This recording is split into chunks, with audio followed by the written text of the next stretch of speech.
Hey there, it's Quinn with PTSD While Black. Just doing a check in. One, I'm notating this for myself, and two, notating it for when I see my doctor. Following up, first of all, I'm having a lot of pain in my spine, a lot of severe pain, neck and lower back. And so I need to check. I don't know what the humidity is today, but I'm like dying. Injections in my spine. I had steroid injections. And I had some relief for December in my lower back. It helped. But in my neck, it made it worse, especially like looking to one side. We were driving down the street looking at Christmas lights, and I couldn't stare out the window because it hurt too much. So now we're looking at a month and a half since the injections, and I'm just thinking that I don't want to continue this route of pain management.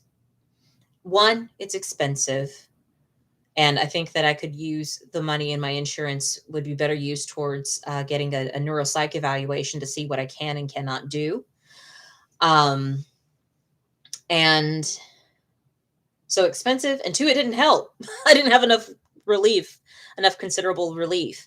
And I realized like doing some of my lower back physical therapy helps if I do it throughout the day. So I just need to accept and adapt that this is where I am and to not live with the anxiety and the fear of not knowing what to call what's going on with my body, what's going on with the brain injury. Um, just to accept, okay, yep, this is a situation that you've got happening. All right.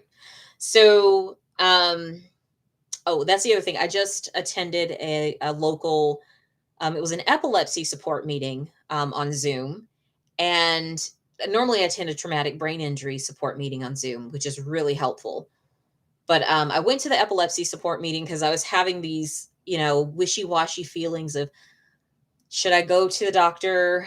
Should I not? Should I go in for the overnight observation um, so that we can determine am I having epileptic seizures or are these just associated issues with migraines?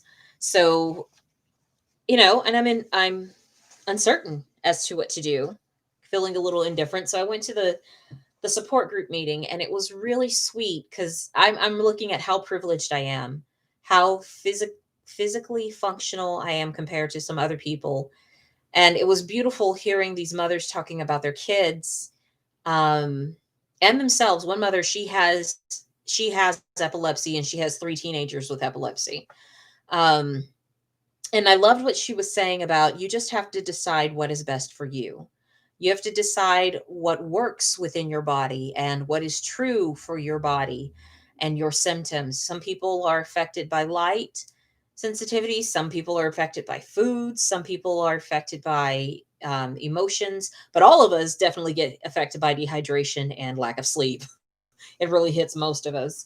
But it was good that she just said, know your body, not what the doctor says, but how your body and how you feel in your body with regards to your medications that you're taking, or with regards to when you do have an episode, keep a journal of what you were doing before the episode happened. And that's a hard part for me because I have like this short term memory loss that happens after um, my episodes.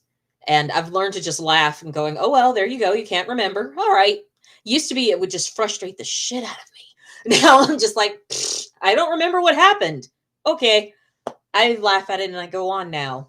And I think the more that I'm having that attitude of laughter instead of the fear and the frustration and the anxiety around why can't I remember or why can't I handle this, I'm feeling healthier. I'm finding I have more joy and more of an ability to be present instead of being stuck in the fear of, oh, when is this going to happen again? So I was really grateful for her saying that because I know now for sure my episodes are more like emotionally linked. If I have high stress, if I'm worried about something, I was grieving a loss. I had a friend who died over the holidays.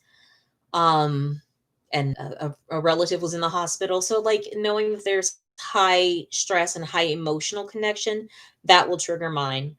I learned that when we first moved into this apartment, and so I had the physical exertions, another thing. Um, physical exertion, and then I was having an argument with my husband about something stupid. And it was like in the middle of the argument, boom, I had a seizure like episode. So that taught for me that, yep, emotional things that apparently my brain's like, "Psh, I don't want to deal with that. I'm not dealing with it. I'm gone. I'm leaving. Bye bye." That, okay, so this is what happened since the concussion. And I'm learning to just accept that this is what is happening in my body. And I love what this mother said. She's like, what happens for you may be completely different for someone else. And it might kill somebody else how you deal with it, but it's your experience. And I just loved it so much. And I wish this was a message that I was hearing 4 years ago when I first had my concussion. That what is happening for your body is your reality, not what the doctor says, where they're like, "Pfft, I don't know, we're going to test some stuff out." This is my reality. And I just found that to be so powerful. And I'm I had to come in and I'm like, okay, make sure you remember to talk about this, or write about it before you forget. So that's what I wanted to touch base on. And like I recognize for myself with the stuff that's happening in the nation right now, that's like some more mess that I can't really deal with. I can't really control it. But I can look at what is coming up for me when I'm dealing with these issues, when how I feel about what's going on, and to validate for myself what is my reality based on what's happening in the world around me. That's been I think, a new insight that brings about a lot more peace versus trying to make other people feel comfortable with denying reality. That's what I've been doing, was trying to make others feel comfortable with denying reality. And now it's like, you do you, boo boo. Whatever's going to work for you, you do that. But over here, I'm going to be real with me. Um, and that's been very healing and soothing. And I'm just really grateful. Um, I'm grateful that I heard this message from the mom on the meeting. And I'm grateful that I could take it in, and to take in as well what my own understanding and my own reality is for me. And so, yeah, that's where I am. All right, kids. Till next time. Mwah. Peace.